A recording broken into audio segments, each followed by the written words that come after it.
Hey, welcome back. If you are new, my name is Abhishek and I am the student of class 10. So this video is not going to be my other video in which I just sat down and show you what am I studying.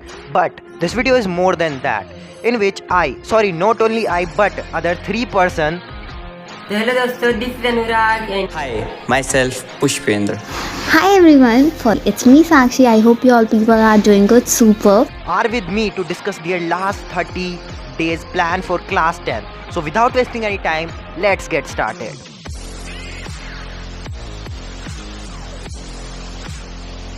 So let's start with the first subject, maths. तो सबसे पहले तो ये बात जान लो कि maths weak होना एक एक्वायर्ड ट्रेट है, ना कि इनहेरिटेड ट्रेट। एंड अगर तुम मैथ्स में अच्छे नहीं हो तो अपने मन से ये बात निकाल दो कि तुम मैथ्स में अच्छा नहीं स्कोर कर पाओगे। एंड डेली कम से कम 1 आवर दो मैथ्स के रिवीजन के लिए। इस time RD Sharma RS Agarwal मत लगाना, रिवाइज करो chapter through your notes and NCERT के एग्जाम्पल्स एंड इंपॉर्टेंट क्वेश्चन बिल्कुल मत छोड़ना। डिस्क्रिप्शन में PDF है, जाके देख लो कौन कौन से इंपॉर्टेंट क्वेश्चन है NCERT के। रिसोर्सेज अपनी लिमिटेड रखना, NCERT कर लो, NCERT एग्जाम्पलर कर लो और PYQ कर लो। और हर वीक में मैथ का एक सैम्पल पेपर लगा लो। और खाली सैम्पल पेपर को लगाना नहीं है, एनालाइज भी करना है। एंड तुम्हें लगता है कि जब तुम सैम्पल पेपर कर रहे हो उस टाइम अगर कैलकुलेशन मिस्टेक कर दोगे तो वहाँ पर तुम अपनी कैलकुलेशन को थोड़ी स्लोली करो एंड देखो, एनालाइज करो कि तुम क्या मिस्टेक्स कर रहे हो अपने सैम्पल पेपर में। जितना अपने सैम्पल पेपर में एनालाइज करोगे उतना ही तुम्हारा स्कोर अच्छा आने वाला है, ये बात ध्यान रखना। ट्रिग्नोमेट्री, सर्कल एंड ट्राइंगल जैसे चैप्टर अगर तुम्हें भी हार्ड लगते हैं तो इनके डेली 4 क्वेश्चन प्रैक्टिस करो। एंड 30 डेज तक ये करोगे तो आपके क्वेश्चन हो जाएंगे 120 and 120 question is enough for this chapter. इतने क्वेश्चन करोगे इनफ है। एंड फार्मूला शीट मत बनाना, डिस्क्रिप्शन में उसका भी लिंक है, डाउनलोड करो, प्रिंट करा लेना। एंड रोज फार्मूला पढ़ना, याद भी हो जाएंगे फार्मूला। एंड 30 डेज तक बस ये फॉलो कर लो, बोर्ड्स में 4 के आओगे। Now you have basic understanding how you are going to prepare for math in last 25 days. But what's about science? Let's find out. तो देखो भाई, बोर्ड एग्जाम के लिए बोर्ड एग्जाम के लिए प्रिपरेशन करने के लिए अपने पास मैक्स टू मैक्स 25 डेज बचे हैं। एंड मैं तुम्हें यहाँ पे यही चीज बताने आया कि तुम्हें इस एंड टाइम में क्या क्या साइंस में इंपोर्टेंट चीजें कर लेनी चाहिए, तुम्हें अपने दिमाग में बैठा लेनी चाहिए क्या क्या साइंस की वो वाली चीजें, वो सब में तुम लोग यहाँ पे बताने आए हो। एंड तुमने भाई अगर अभी तक बायो के नोट्स नहीं बनाए तो अब ये नोट्स वगैरह बनाने की बिल्कुल भी गलती मत करना, क्योंकि अगर अब तुम नोट्स बनाने बैठे तो तुम्हारा काफी ज्यादा टाइम वेस्ट हो जाएगा। अब मैं तुम्हें यही रिकमेंड करूंगा कि तुम जो नोट्स पॉइंट वाइज बनाना चाहते हो उससे ज्यादा ही इन्फॉर्मेशन NCERT में गिवन है, तो तुम्हें NCERT को लाइन टू लाइन पढ़ो। इन अगर तुम वन शॉट देखना चाहते हो तो देखो, बट मैं तुम्हें यही रिकमेंड करूंगा कि अगर तुम रिवीजन के लिए देख रहे हो तो वन शॉट मत देखना। रिवीजन के लिए तुम्हें NCERT रीड करो, उससे तुम्हारा काफी अच्छा रिवीजन होगा। इन काफी इन्फॉर्मेशन तुम्हें याद भी रहेगी। एंड जो NCERT के इंटेक्स क्वेश्चन है ना, तुम उनको तो भाई पूरा 4 से 5 बार कर ही लेना। अगर अपन बात करें बायो में केस बेस्ड क्वेश्चन की, कॉम्पिटेंसी बेस्ड क्वेश्चन की, तो ब्रो बायो की ना सारी एक्टिविटीज अच्छे से कर लेना, क्योंकि भाई ये CBSE भाई ये एक्टिविटी से इनके क्वेश्चन में काफी ट्रेंडिंग में चल रहे, यही उठा के दे देता है। जैसे तुम बायोलॉजी में NCERT Intex question and activities तो करके जाना ही है ना। अगर तुम्हारा सब सिलेबस कंप्लीट है बायो में तो आई होप से तुम लोग सैंपल क्वेश्चन पेपर वगैरह ये सब तो सब लोग कर ही रहे होंगे। तो अगर अब अपन बात करें PYQ के अच्छे अच्छे क्वेश्चन के बारे में, तो सबसे पहले तो तुम भाई खुद को दूसरों को पागल बनाना बंद करो, ये बोलना बंद करो कि हमारे पास रिसोर्सेज वगैरह नहीं है, क्योंकि सबको पता है भाई कि इंटरनेट पे सब कुछ फ्री में अवेलेबल है।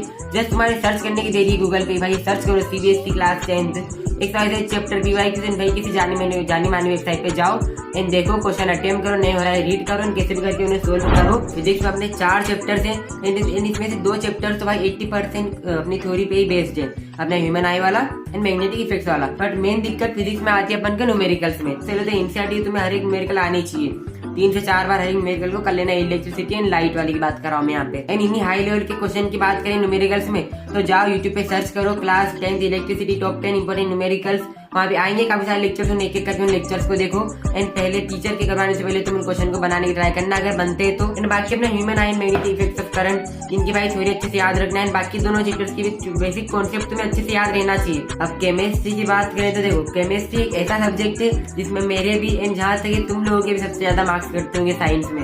एंड अब तुम भाई इसमें ऐसी तो उम्मीद मत करना कि CBSE तुम लोगों से इस टाइप से क्वेश्चन पूछेगा, like what is double displacement reaction. Question उस टाइप से आ सकते हैं कि compound A react with compound B, compound C form हुआ, अब उस कंपाउंड का नेचर बताओ, उसके यूजेस बताओ। अब इस टाइप के क्वेश्चन तुम कहाँ से अटेम्प्ट करोगे? सबसे पहले तो भाई केमिस्ट्री की सारी एक्टिविटीज एंड सारी NCERT में पढ़ लेना। इन एक्टिविटीज अगर तुम यूट्यूब से कर रहे हो तो उसका सोल्यूशन मतलब एक्टिविटीज से जो क्वेश्चन बन रहे हैं उनका सोल्यूशन तुम एक्टिविटीज के बगल में लिख देना। कई रिएक्शन वगैरह तुमने कर ही लियोगी NCERT के, नहीं करी तो अच्छे से लर्न कर लेना। NCERT की हर एक रिएक्शन तुम्हें आनी चाहिए। एंड एक्टिविटीज का ऐसा है केमिस्ट्री बायो फिजिक्स सब में इंपॉर्टेंट है, तो सारी एक्टिविटीज कर लेना एक बार फिर से, मैं भी भाई करने वाला हूँ। So the main two subjects have done, but how am I preparing for SST? So as I already have done with syllabus of SST, and now the basic thing which I have to do is revise and learn how to write answer, and then I have to solve as many sample paper as I can. Firstly, I revise 2 chapter in one day and try to summarize it, and I also do question which is in our NCERT and the end of every chapter. When I have done with a book, then I solve some PYQs of it, and we'll do same thing again and again. At the end, we have done with all 3 subjects, but something is still left, language subject. So let's move to the language subject.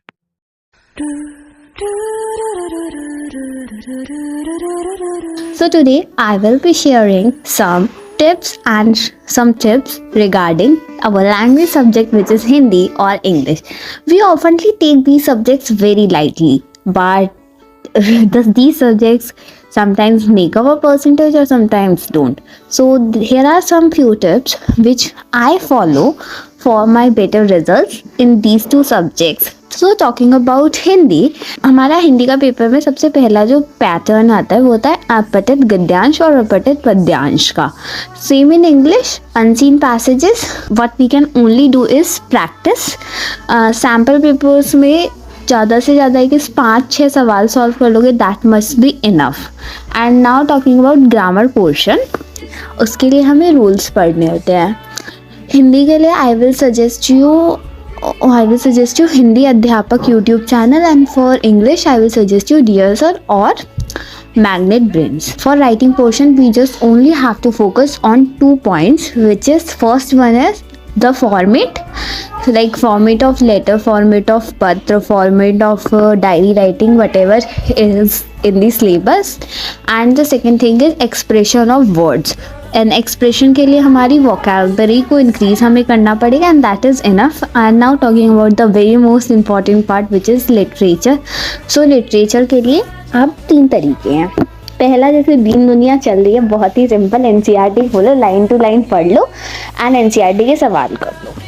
दूसरा pattern है one shot देख सकते हो.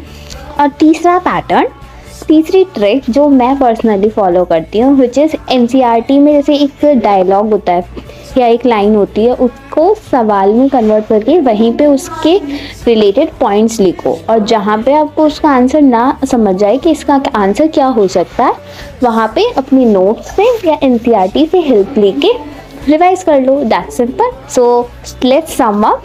For unseen passages practice, and for grammar rules must, and for few examples, and for literature portion just NCERT को एक बार overall read कर सकते हो, and for writing format and expression. And thank you, I hope you score good. Now we have discussed our plan for the next remaining days of our battlefield. Let's see is our hard work pays off. And one more thing, we all are not so much good in it, but we give a rough idea how we are preparing in the last days. And at the end, I just wanted to tell you, no matters what you have done in previous months, wake up and start working hard as much as possible. So let's start last 30 days challenge together and rock in our board exam. I will post my daily targets on community tab and Telegram also. You can be part of it and send your to-do list on my Telegram. So now, जाओ शुरू करो. Bye. Thanks for watching. Arigato.